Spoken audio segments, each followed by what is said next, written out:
একজন মানুষ যার জীবন একসময় অন্ধকারে ডুবে গিয়েছিল। সে ভেবেছিল সব শেষ, কিন্তু ঠিক তখনই শুরু হয়েছিল তার নতুন গল্প। আজ আমরা রবি নামে এক তরুণের কথা বলবো, যিনি একটা ছোট্ট গ্রাম থেকে বড় স্বপ্ন নিয়ে শহরে আছে। ওর স্বপ্ন পরিবারকে ভালো রাখতে হবে এবং নিজের পায়ে দাঁড়াতে হবে।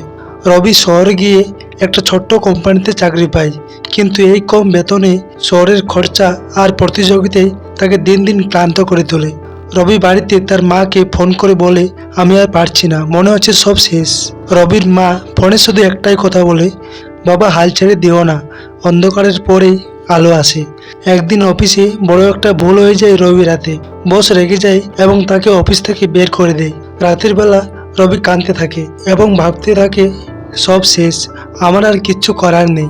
পরের দিন দুপুরবেলায় রবি এক মন্দিরের সামনে বসে ভাবছিলেন। এমন সময় তার ছোটকালের বন্ধু সুমন আসেন। সুমন ওই শহরের একটা বড় কোম্পানিতে চাকরি করেন। রবি সুমনকে তার সব কথা খুলে বলেন এবং বারবার বলতে থাকেন, আমার সব শেষ, আমার সব স্বপ্ন শেষ। সুমন সব কিছু শুনে রবিকে বলে, তুমি হাল ছেড়ে দিচ্ছ কেন? মনে রাখো, শেষ মানে সব শেষ না, অনেক সময় শেষ থেকেই নতুন কিছু শুরু হয়। রবি ভাবতে থাকে এবং সিদ্ধান্ত নেই, এবার সে চাকরির জন্য নয়, নিজের স্বপ্নের জন্য লড়াই করবে। সে ইউটিউব থেকে ডিজাইন এবং ফ্রিল্যান্সিং শিখতে শুরু করে। রাত জেগে ডিজাইন এবং ফ্রিল্যান্সিং শিখতে থাকে এবং দিনের বেলা ফ্লিপকার্ট গোডাউনে লোডিং আনলোডিংয়ের কাজ করত। কয়েক মাস পর রবি ফ্রিল্যান্সিংয়ে প্রথম অর্ডার পান এবং সে ভালোভাবে কাজ করে দেওয়ার পর ধীরে ধীরে তার অর্ডার বাড়তে শুরু করে। 2 বছর পর রবি এখন ফ্রিল্যান্সার, নিজের ছোট একটা টিম আছে। কিছুদিন পর রবি আগে যে অফিসে কাজ করতেন তার বসের সাথে দেখা হয়। বস তাকে দেখে অবাক।